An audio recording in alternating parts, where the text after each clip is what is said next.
Oke, Assalamualaikum warahmatullahi wabarakatuh. Pada kali ini kita akan sedang memperkenalkan nama saya Nursid dengan 3 digit internet persamaan. Saya dari Prodi Teknologi Rekayasa Otomasi Universitas Diponegoro. Pada kali ini saya akan menjelaskan satu mata kuliah embedded system atau sistem embedded. Pada kali ini kita akan membahas mengenai 9, mana bagian 9 ini membahas mengenai SPI plus nilai storage. Langsung saja masuk.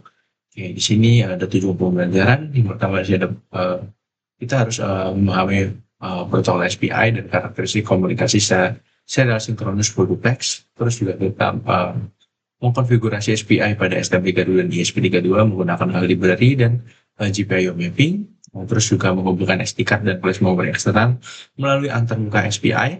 Terus mengimplementasikan file system dan mengoptimalkan transfer data menggunakan DMA. Next.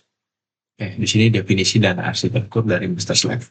SPS ini sendiri dikembangkan oleh Motorola. Terus merupakan komunikasi serial secara sinkronus. Terus juga full duplex dengan arsitektur master slave menggunakan jalur MOSI, MISO, SLK, dan CS. Next. Oke, di sini ada beberapa fitur utama dari protokol SPI ini yang membedakannya dari protokol komunikasi serial lainnya. Yang pertama di sini ada full duplex synchronous, di mana ini merupakan transmisi data dua arah, di mana ini merupakan secara bersamaan dengan sinkronisasi clock. Terus juga ada topologi master slave, di mana satu master mengontrol beberapa slave via jalur chip select terpisah. Terus ada clock dari master. Master mengontrol sinyal SCLK untuk sinkronisasi seluruh komunikasi. Terus kecepatan tinggi, mendukung kecepatan transfer hingga puluhan megahertz, yaitu ideal untuk storage. Next. Nah, sini ada topologi master slave dengan jalur MOSI, MISO, SCLK, dan chip select untuk setiap slave-nya. Di sini ada master node, di mana di sini berfungsi untuk mengontrol clock dan memilih slave aktif melalui sinyal CS. Setiap slave memiliki untuk aktivitas. Terus ada aliran datanya. Yang pertama, MOSI mengirim data ke slave, sedangkan MISO mengembalikan data ke master secara bersamaan. Terus komunikasi dua arah ini simultan dengan antara master dan juga slave dalam satu siklus clock. Next, setiap jalur SPI memiliki fungsi spesifik dalam komunikasi serial sinkronus antara master dan juga slave.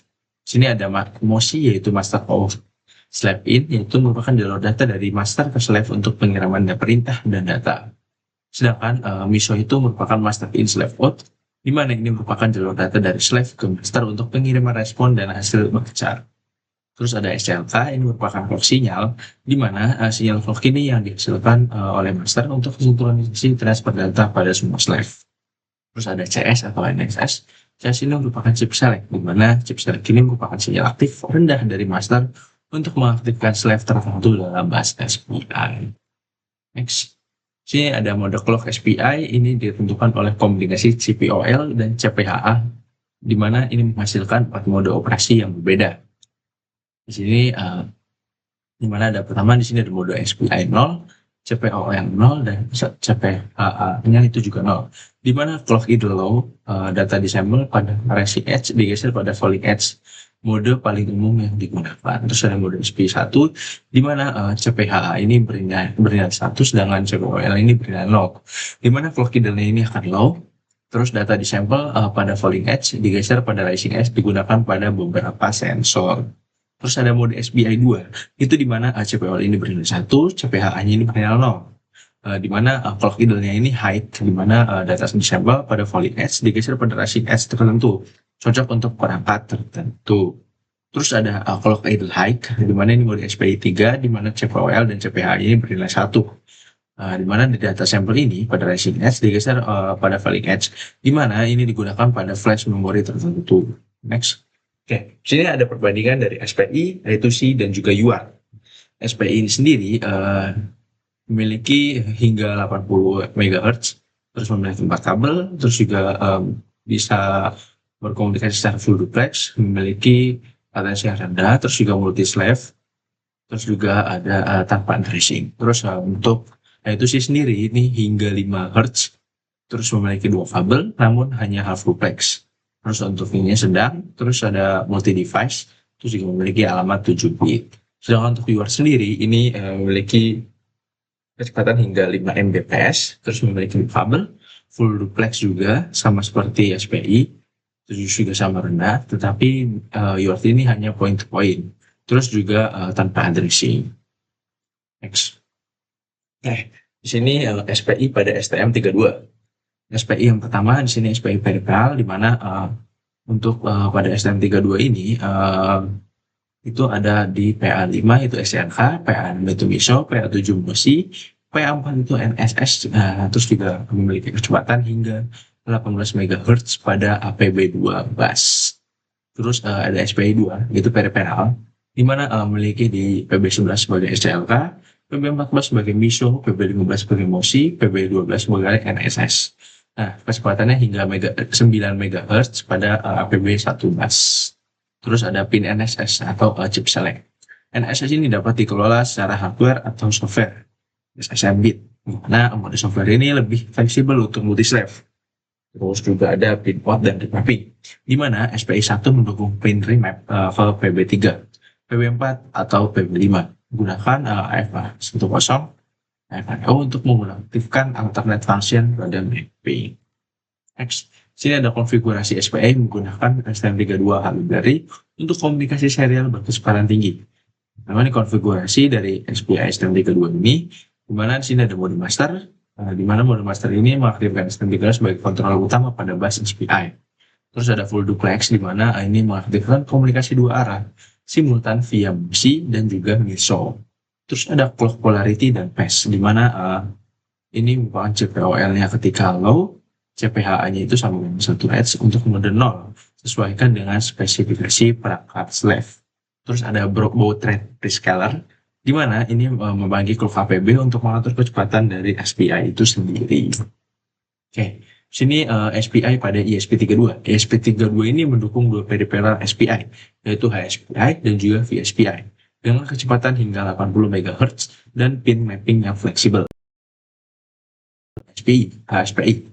Di mana SPI yang SPI 2 itu GPIO defaultnya yaitu SCLK3, MISO-nya 12, MOSI-nya 13 dan juga CS-nya itu 15. Sehingga ini cocok untuk peripheral yang eksternal.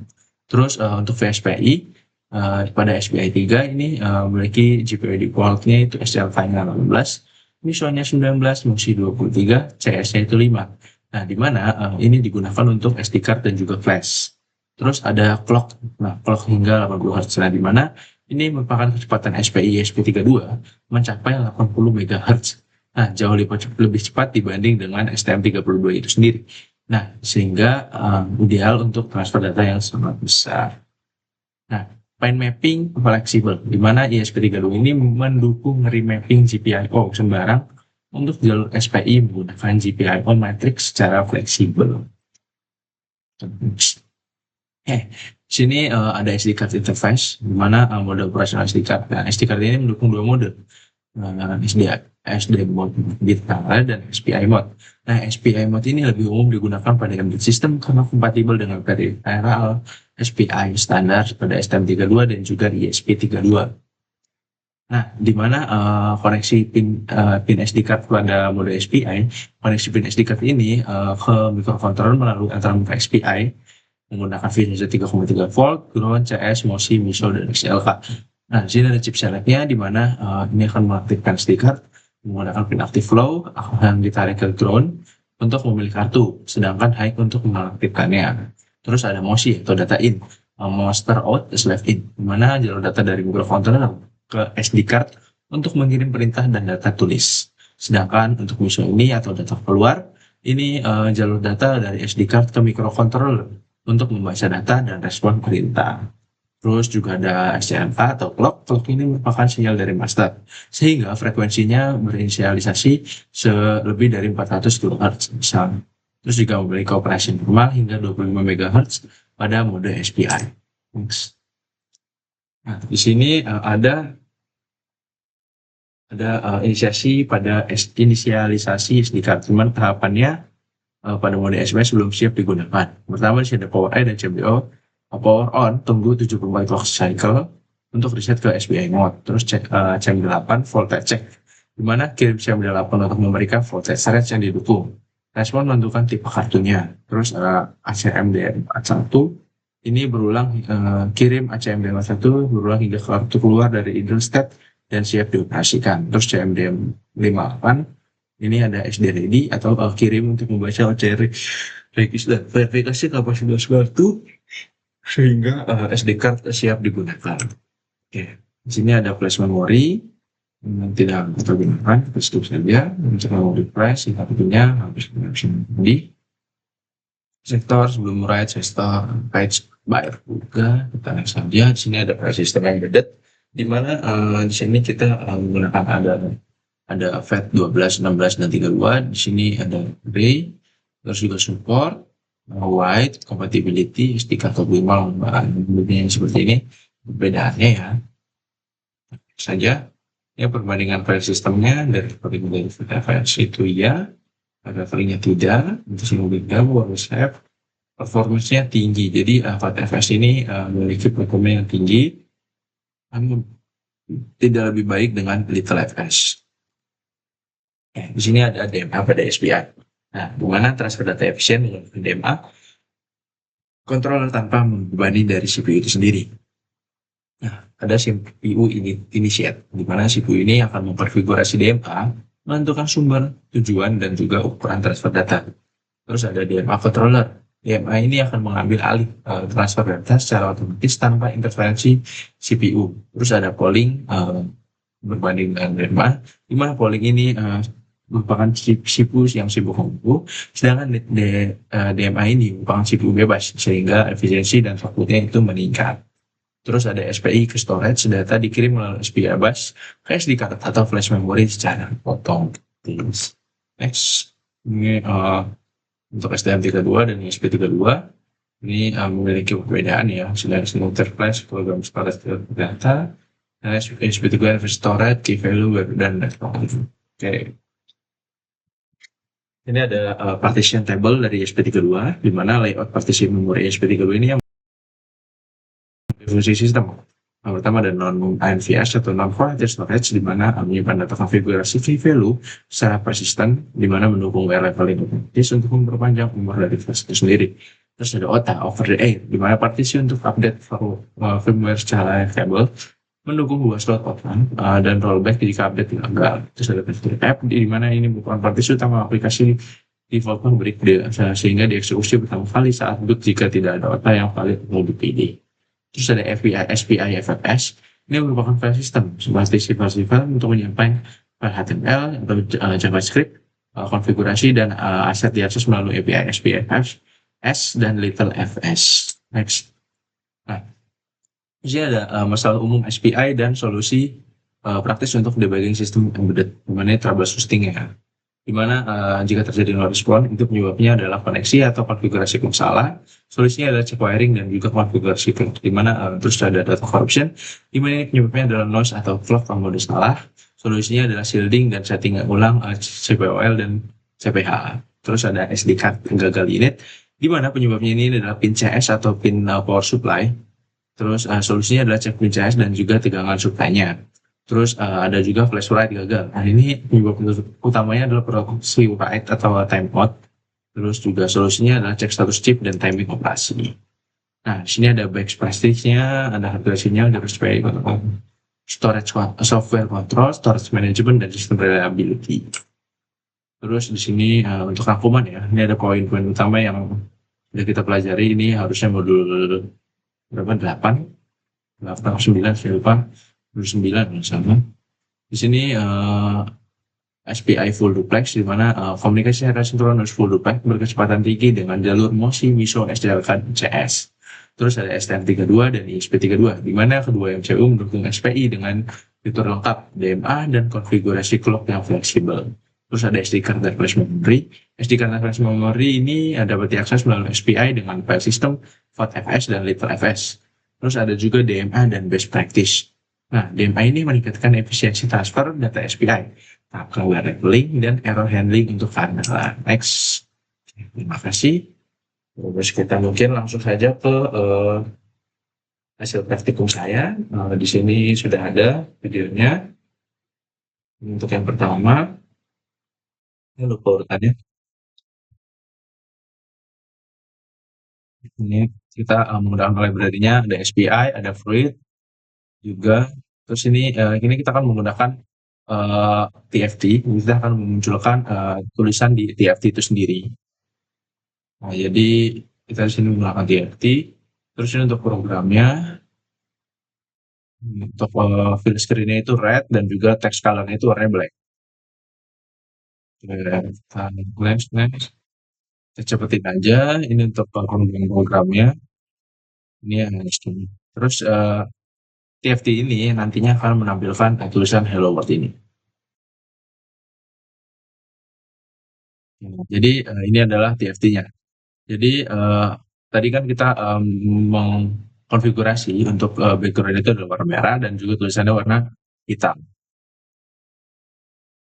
Untuk apa namanya wiringnya adalah seperti ini untuk pin MISO ini sesuaiin dengan yang ada di belakang TFT-nya ini.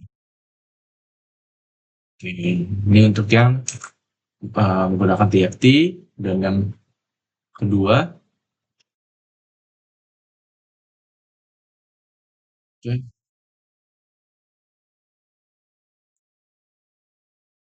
ini merupakan apa namanya menggunakan SPI. Ini untuk penjelasannya, ini untuk program-programnya. Nah, ini untuk mau print out-nya nantinya dia akan menggunakan STM32. Nah, akan Hello STM32 ini muncul.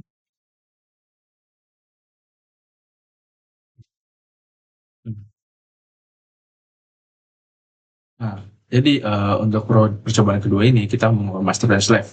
Di mana tadi itu yang ini saya lupa ini yang STM atau ISP ya. Ini untuk yang ISP ya kan Hello STM dan sedangkan untuk yang STM ini ada terus untuk SPI-nya juga ada. Oke, terus ini untuk program-programnya kita ikutin ini saja. Terus ada di sini, oke, di sini ada SPS sebagai slave mode, terus juga ada MSB first, nah ini CPHA dan CPWD, ini ada SPI juga, ya, misalnya. Nah, terus di sini juga ada kondisi while dan kondisi if. Terus di sini, oke, ini di STM ini emang lumayan panjang untuk programnya. Dan di STM32 ini nantinya akan menggunakan settingan untuk mengatur TFT itu sendiri. Di sini di mana kita akan menggunakan text color in black dan fill screen itu red. Terus juga untuk ngeprintnya itu adalah SPI monitor. Terus ada ini juga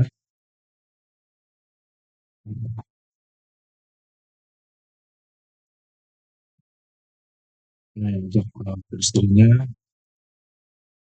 Nah, terus juga dia akan mengeprint STM32 TFT ready.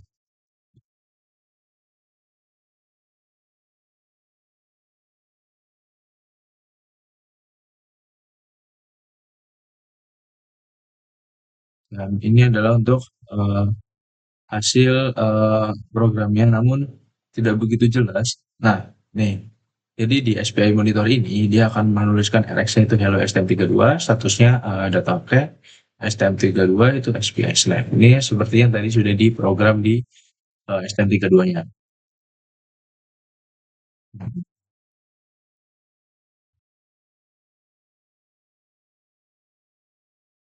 Background-nya merah, tulisannya juga hitam.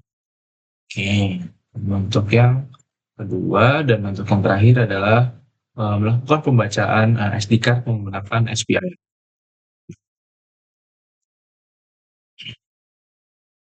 Jadi untuk programnya, Untuk satuannya ada kilobyte, megabyte, dan juga gigabyte. Gigabyte itu sama aja megabyte.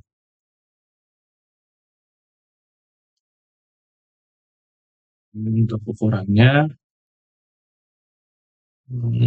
kami kita sebutin saja program-programnya.